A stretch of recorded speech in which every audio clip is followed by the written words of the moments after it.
This episode is brought to you by Kia's first three-row, all-electric SUV, the Kia EV9, with available all-wheel drive and seating for up to 7 adults, with 0 to 60 speed that thrills you 1 minute and available lounge seats that unwind you the next. Visit kia.com/EV9 to learn more. Ask your Kia dealer for availability. No system, no matter how advanced, can compensate for all driver error and or driving conditions. Always drive safely.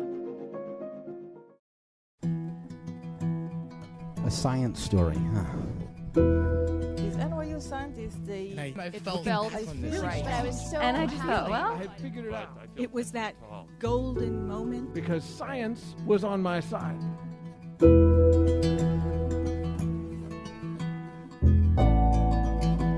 Hey everyone, I'm Ben Lilly, and welcome to the Story Collider, where we bring you true personal stories about science. This episode is brought to you by Shutterstock.com. With over 39 million high-quality stock images, Shutterstock helps take your creative projects to the next level. New accounts will receive 20% off any image order. Go to Shutterstock.com and use offer code Collider914. This week's story is from Nelson Lugo. The story was recorded in August 2014 at Littlefield in Brooklyn.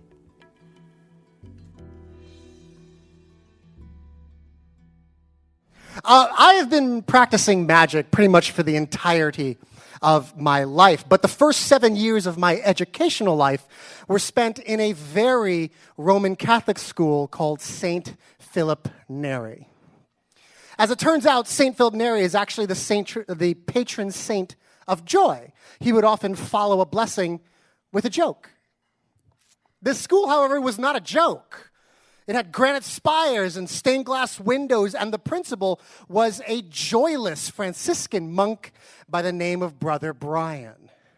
And this guy, he wore the brown robe and the hooded cowl and the rope belt. This guy was the real deal. This was a very serious school for very serious Catholics. I was not a serious Catholic. I was that kid. I was that annoying kid that asked way too many questions with no easy answers. Like, I was more than willing to give Jesus the benefit of the doubt he could walk on water, so long as someone could explain the physics involved. The nuns liked me just fine. They just cringed every time I raised my hand. You see, I had read the Bible, and I had no problem pointing out all the inconsistencies. There was that time I wore a yarmulke to school because I found out that Jesus was in fact Jewish. And I had very, very serious doubts about the sketchy biology of a virgin birth reproductive system. But I was still holding out hope for Santa Claus. Yeah, I was that kid. Now, at this point in my very young life, I had already discovered and fallen deeply and madly in love with stage magic, so much so that I had pretty much exhausted the patience of my parents and how far they were willing to indulge an enthusiastic 9-year-old with the same card trick over and over and over and over again.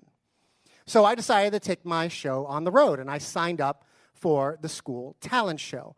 I got the bright idea to combine my Christmas magic kit with my birthday chemistry set to create one spectacular act. And with just a few household chemicals, I was prepared to give the wonders of magic to the very faithful. Well, the day the show arrives, and Brother Brian is there introducing all of the acts, and the gymatorium was just filled to capacity with parents and teachers and faculty, and Tara McAleer was there. She's so very pretty. She had the bluest eyes of any human on this earth.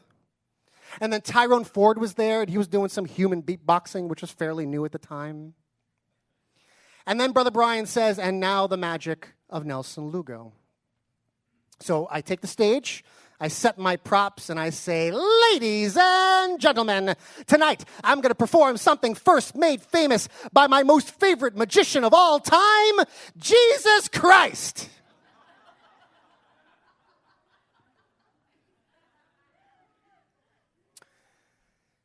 They had the exact opposite reaction because the crowd went silent.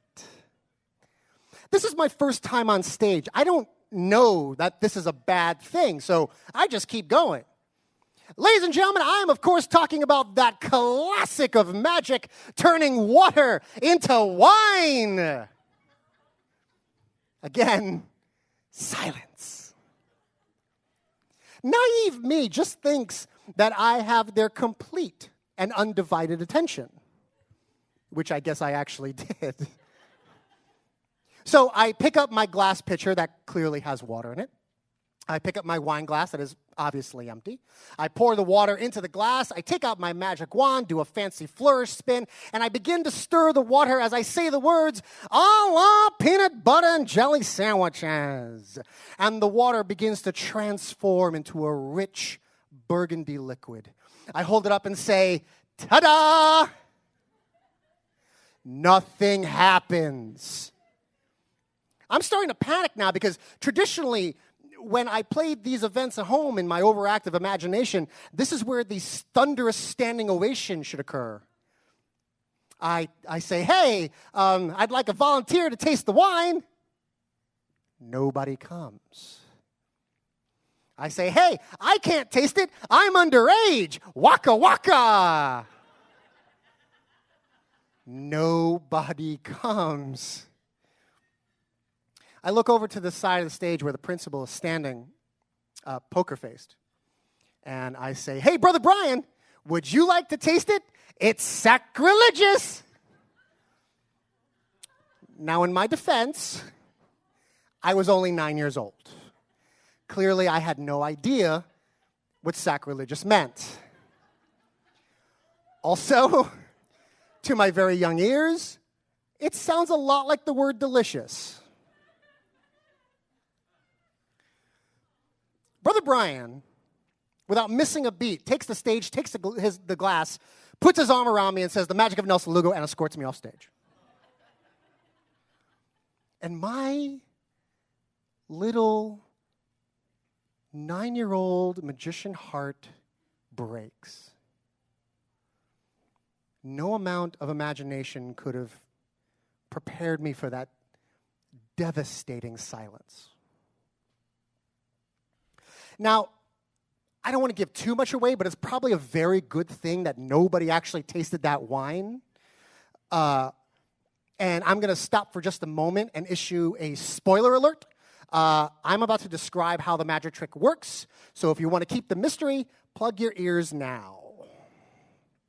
Basically, it's two common chemicals. It's iodine and spray starch. They are hidden, I know, right? They're hidden inside a hollow compartment inside the magic wand, and when I stir the water, it becomes introduced into the water. Now, the water is a neutral pH, and the iodine is actually an indicator for the spray starch. In the water, the spray starch combines with the iodine, and that's what produces the rich purple color. Now, iodine is produced by humans for nutritional and medical applications. However, the amount of iodine and spray starch I was actually using, well, no one would have died per se, but after the vomiting and diarrhea, they probably would have wished for death. Again, in my defense, I was only 9 years old. It isn't until the very next day that I realize I'm in a profound amount of trouble. Apparently, there were calls and complaints and demands of my expulsion. Expulsion. When I was at St. Philip Neri, they still practiced corporal punishment, which often took the form of a metal ruler across the back of the hand. Now, I was pretty sure I was not going to get hit, and I was certainly no stranger to detention, but expulsion, that was new and terrifying. My parents were not wealthy people. In order to send my sister and I to this private school, it cost $250 a month, and we're talking early 1980s money here. I managed to make it all the way to lunchtime before I got called to the principal's office. And I'm standing there in front of this gigantic oak desk, and it seems like a very long time before Brother Brian says anything to me until he says, "Nelson, I'm not going to expel you. On 2 conditions. 1, when you perform again, and you should perform again, just run your act by me first for a little fact-checking. And 2, why did... The thing is, when you... Nelson? How did you do that? Thank you.